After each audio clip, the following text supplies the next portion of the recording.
बंधु माने 18 सेप्टेम्बर 2024 अर्थात आसंता बुधवार दिन पड़िबाकु जाउअछि पवित्र इंद्र पूर्णिमा। एहा सहित वर्षर द्वितीय तथा अंतरिम चंद्रग्रहण लागिबाकु जाउछि, जहा एक विरल महाजागतिक दृश्य भाबरे महाशून्य संगठित हेबाकु जाउअछि।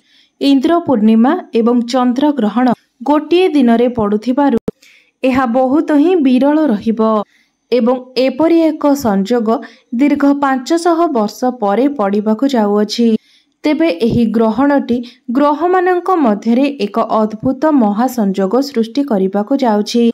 एही ग्रहण लागुथिबा समयरे चंद्रमा मीन राशि रे एवं पूर्व भाद्रपद नक्षत्र रे अवस्थान करुथिबारु एही चंद्रग्रहण मीन राशि रे संगठित हेबो, जहा द्वारा मीन राशिर व्यक्ति विशेष मानक उपरे एहार बहुत अधिक प्रभाव पड़िबाकु जाउअछि।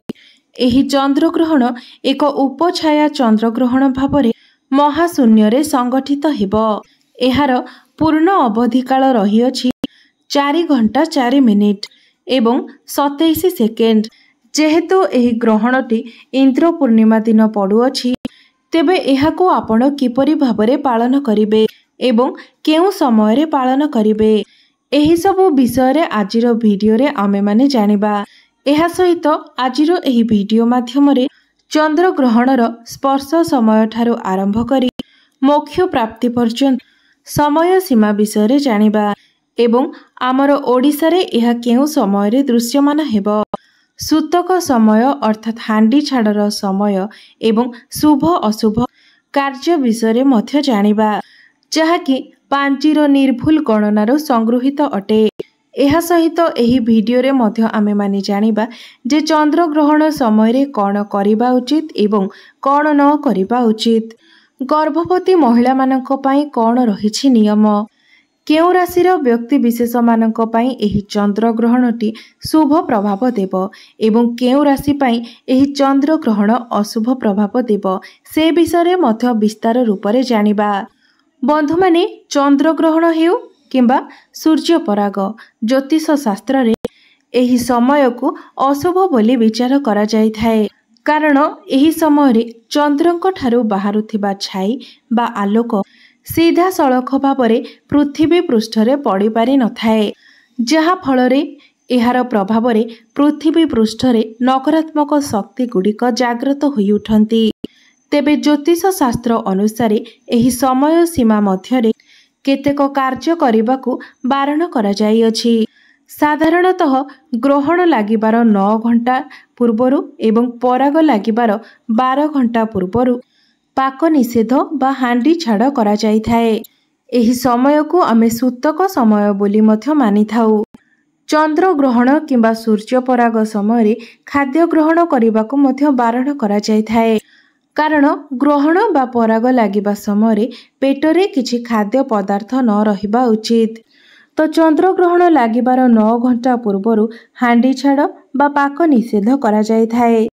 तो आसंता 18 तारीख बुधवार पवित्र इंद्र पूर्णिमा दिन वर्षर द्वितीय तथा अंतिम चंद्र ग्रहण लागिबाकु जाउछि। तेबे आसंतु जानिबा ग्रहण लागिबार समय सीमा केतेबेले रहिअछि। आसंता बुधवार दिन लागिबाकु जाउथिबा एही ग्रहण एक उपछाया चंद्र ग्रहण हेबाकु जाउअछि। एही ग्रहणर ग्रास अर्थात एही ग्रहण लागिबार समय हेउछि सकाळ 6:12 रु आरंभ होई दिन 10:16 रे एहार समाप्ति हेबो। एही ग्रहण महाकाशरे प्राय 4 घंटा 4 मिनिट 27 सेकेंड पर्यंत लागि रहिबो।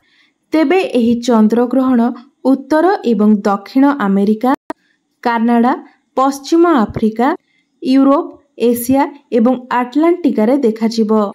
तेबे ग्रहणर सूतक समय ओडिसा रे मान्य हेबो कि नाही? तो बंधु माने एही चंद्र ग्रहण भारत एवं ओडिसा रे दृश्यमान हेबो नाही, कारण एही ग्रहणटी दिन समय रे लागिबाकु जाउअछि। सकाळ समय रे भारतर उत्तर पश्चिम राज्य गुड़िकरे किछि समय पाई एहा दृश्यमान हेबार संभावना रहिअछि। ज्योतिष शास्त्र अनुसार उपछाया चंद्रग्रहण हेबा कारणरू एही ग्रहणर सूतक काल किंबा हांडी छाड़ समय मान्य हेब नाही, कारण सेही ग्रहणर सूतक काल मान्य होइथाए जेउ ग्रहण खाली आखिरे दृश्यमान होइथाए। तो जेहेतु यह एक उपछाया चंद्रग्रहण एवं यह खाली आखिरे दृश्यमान हेब नाही, तेणु आसंता 18 तारिख दिन अर्थात बुधवार दिन लागिबाकु जाउथिबा चंद्रग्रहणर सूतक काल मान्य हेब नाही एवं देवनीति मध्य बंद हेब नाही। तेबे बंधु माने एही सूतक काल आमर ओडिशारे मान्य नहेले मध्य एहार प्रभाव आमर संसार उपरे पड़िबो। तो गर्भवती महिला माने एही समय सतर्क रहिबा उचित। गर्भवती महिला माने एही दिन घर बाहर को जीवा अनुचित अटे।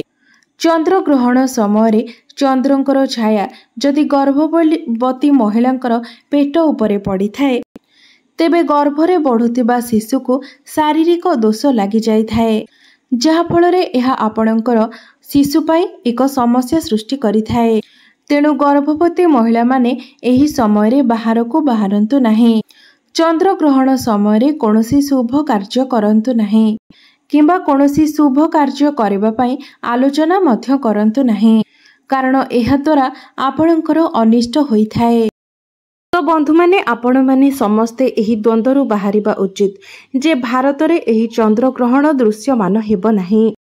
तो एथिपाई आम भारत रे सूतक काल मध्य मान्य हेब नाही। मात्र एही चंद्रग्रहण भारत रे देखा न देले मध्य राशि चक्र उपरे एही चंद्रग्रहणर प्रभाव निश्चित रूपरे पड़िबो। ग्रह मानकर स्थिति रे एक विराट परिवर्तन हेबाकु जाउछि।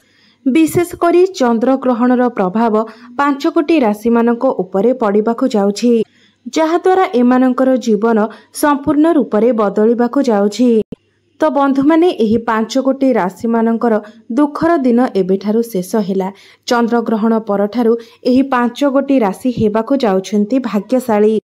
तो बंधु माने राशि चक्रर प्रथम भाग्यशाली राशि हेउछि वृष राशि। एही चंद्रग्रहण परठारु आपणकर आर्थिक स्थिति रे अनेक उन्नति हासिल हेबो। आपणकर आगामी समय सुखमय हेबाकु जाउछि। व्यापार वाणिज्य रे धन लाभ हेबार संभावना बनुछि। एही समय रे आपणकर यात्रा लाभदायक हेबो। आपणकु जीवन रे चालिथिबा समस्त प्रकारर दुख एवं कष्टर अंत हेबाकु जाउछि। चाकरी करुथिबा व्यक्ति मानक पई एही चंद्रग्रहण परठारु समय अत्यंत शुभ रहिबो। एही राशिर व्यक्ति विशेष मानकर गृहरे खुशीर वर्षा हेबो। आपण आपणकर प्रेम क्षेत्र रे मध्य सफलता लाभ करिवे। द्वितीय राशि हेउछि मिथुन राशि। एही चंद्रग्रहण परठारु आपणक जीवन रे सफलतार स्रोत बहिबाकु जाउछि। आपणकर प्रत्येक चेष्टा रे आपणकु सफलता प्राप्ति हेबाकु जाउछि। आपणक गृहकु सुख समृद्धि एवं धनर आगमन हेबो। एही चंद्रग्रहण परठारु आपणक जीवन रे एक नूतन परिवर्तन हेबो। जदि आपण बेरोजगार अछंती तो आपणकु भल चाकरी मिलिबार मध्य योग बनुअछि। नूतन कार्य रे आसुथिबा समस्त बाधा विघ्नर नाश हेबाकु जाउछि। सामाजिक कार्यकलाप रे आपणकु सफलता प्राप्ति हेबो। जीवनर प्रत्येक असुविधा आपणकर दूर होइजिबो। आपणक द्वारा जदि काहाको किछि धन दिया जाइछि एवं ताहा आपणकु मिलि पारु नथिला तेबे ताहा मिलिबार मध्य योग देखा जाउअछि।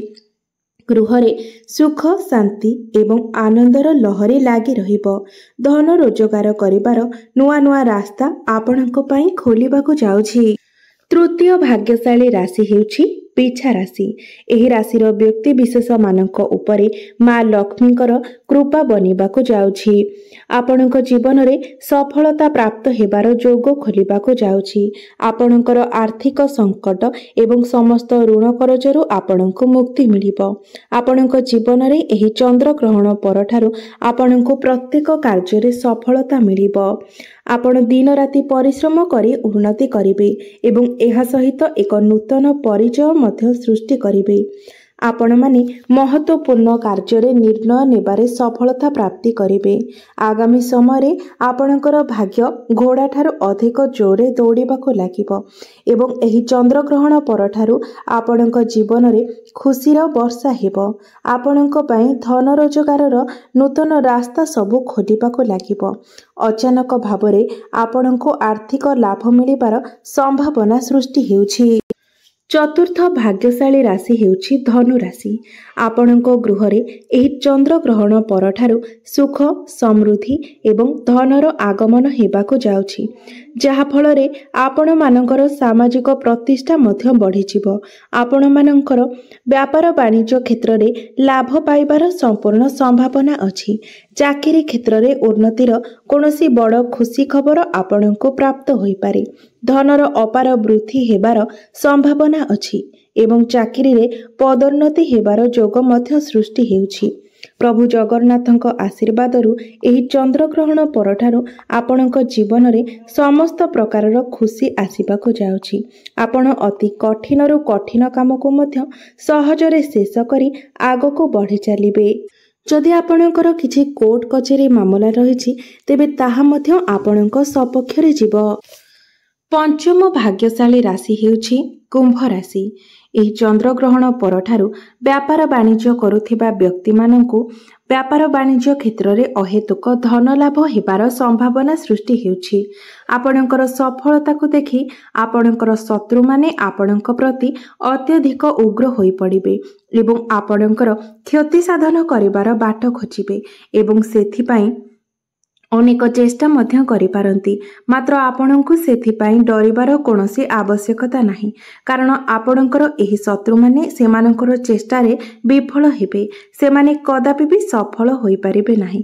शिक्षार्थी माननकु अति शीघ्र निजर गुरुजन मानक ठारू किछि बड़ जिनिस प्राप्त होई पारे। एहा सहित परीक्षा रे सफलतार जोग मध्य बनुअछि। घर परिवार रे आपणଙ୍କୁ आपणकर पत्नीकर सहयोग सबुठारु अधिक प्राप्त हेबो एवं सुख दुख रे आपणकर स्त्री किबा आपणकर स्वामी आपणकर साथी होई सबु दुख कष्ट रे साथ देबे। मां लक्ष्मीकर कृपा दृष्टि आपणकर एवं आपणकर परिवार उपरे बनी रहिबो। तो बंधु माने एही जे चंद्रग्रहण लागिबाकु जाउछि चंद्रଙ୍କ सहित संबंधित थिबा राशि मानक उपरे मध्य एहार दुष्प्रभाव पड़िबो। आमर 12टी जाक राशि मानक मध्यरु जे राशि गुड़िक चंद्रमांक द्वारा संबंधित अटंती नवग्रह मानकर दुष्प्रभाव सेही राशि मानक उपरे पड़िबो। तेबे राशि चक्र रे एपरि 3टी राशि रहिछन्ते जे माने चंद्रमांक द्वारा संबंधित अटंती एवं सेमानक उपरे एही चंद्रग्रहणर दुष्प्रभाव पड़िबाकु जाउछि एवं सेमानकु सावधानता अवलंबन करिबार अछि। तो एही 3टी राशि मानकु 18 सेप्टेम्बर दिन विशेष रूप से ध्यान देबार अछि। 18 सेप्टेम्बर दिन सेमानकु विशेष रूप से सावधानता अवलंबन करिबार अछि। तो एही 18 सेप्टेम्बर दिन एही 3 जन राशिर व्यक्ति विशेष माने कोनोसी भी बड़ डिसिजन नियंतु नाही, किछि भी एपरि भूल करंतु नाही जहा पई आपनको भविष्यत रे पस्ताइबाको पड़ी पारे। तो बंधु माने आसंतु जानि नेबा सही 3टी राशि केउ राशि गुड़िक अटंते। तो प्रथम राशिटी हेउछि कर्कट। कर्कट राशिर राशि स्वामी हेउछन्ति चंद्रमा। तो कर्कट राशिर व्यक्ति विशेष मानक जीवन रे एही समय आर्थिक संकट आसीपारे। आपण जदि निज चाकरी क्षेत्र रे प्रमोशन पाए चेष्टा करूछंती किबा सेही चाकरी को छाड़ी अन्य गोटे चाकरी करबा पाए चाहुछंती तो एही समय सेथि पाए कोनोसी भी डिसिजन नियंतु नाही किबा सेथि पाए आपण कोनोसी भी चेष्टा करंतु नाही। आपण जेउ चाकरी रे अछंती जेउ पदवी रे अछंती आपण वर्तमान स्थिति रे सेही चाकरी रे एवं सेही पदवी रे रहिबा पाए चेष्टा करंतु। अक्टोबर मासरे जेतेबेले सूर्य पराग हेबो से पर्यंत आपणको धैर्य रखिबार अछि। से पर्यंत आपणको निज भितरे धैर्य रखिबार अछि। निजर राग निजर क्रोध को नियंत्रण रे रखिबार अछि। संपूर्ण रूप रे आपणको निजको बैलेंस करिबार अछि। एहा व्यतीत कर्कट राशिर व्यक्ति विशेष माने अक्टोबर मास पर्यंत काहाटार भूलले भी ऋण करज आणंतु नाही किबा काहाको ऋण करज दियंतु नाही, नचेत आपणको भविष्यत रे एथिपाई पस्ताइबाको पड़ी पारे। आपण जो जगार चाकरी करुछंती कार्यरत अछंती सेठारे आपण सहकर्मी सहित एवं निजर जीवन साथी सहित आपण अजथा जुक्तितर्क एवं वाद विवाद ठारू दूरे रुहंतु। सेमानंक सहित संपर्क भल रखिबा पई आपण चेष्टा करंतु। द्वितीय राशिटी हेउछि मकर राशि। तो एही चंद्र ग्रहण ठारू अक्टोबर मासरे थिबा सूर्य पराग पर्यंत मध्य आपणको सावधानता अवलंबन करिवार अछि। एही समय आपणकर क्यारियर रे आपण किछि डाउन देखि पारंती। आपणको क्यारियर को नै आपण चिंतित रहि पारंती।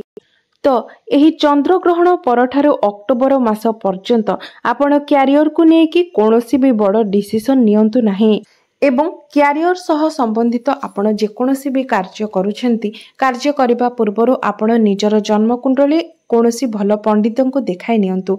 निजर पितामाता गुरुजनक ठारू परामर्श नेकी आपण जेकोसी कार्य करंतु। विद्यार्थी माने एही समय निजर शिक्षा प्रति विशेष रूप से ध्यान दियंतु। अन्यमनस्क हुअंतु नाही। एही समय जदि आपणकर कोनोसी एग्जाम अछि तो आपण ध्यान दे आपणकर पाठ पढ़ंतु एवं एग्जाम रे मन देबा पई चेष्टा करंतु। कारण एही समय आपणकर पाठ पढ़ारे मन न लागि पारे। आपण एही समय अधिक अन्यमनस्क होई पारंती। तो एही समय आपण निजको नियंत्रण रे रखंतु एवं पाठ पढ़ारे अधिक मनोनिवेश करबा पई चेष्टा करंतु। तृतीय राशिटी हेउछि मीन राशि। एही चंद्र ग्रहण परठारू आपणको निजर स्वास्थ्य प्रति विशेष रूप से ध्यान देबार अछि। तो विशेषकर हृदय संबंधित रोग आपणकर देखा दे पारे एवं पूर्वरु जदि आपणकर हृदय संबंधित रोग रहिछि तो सेथिरे मध्य आपणको समस्या आसी पारे।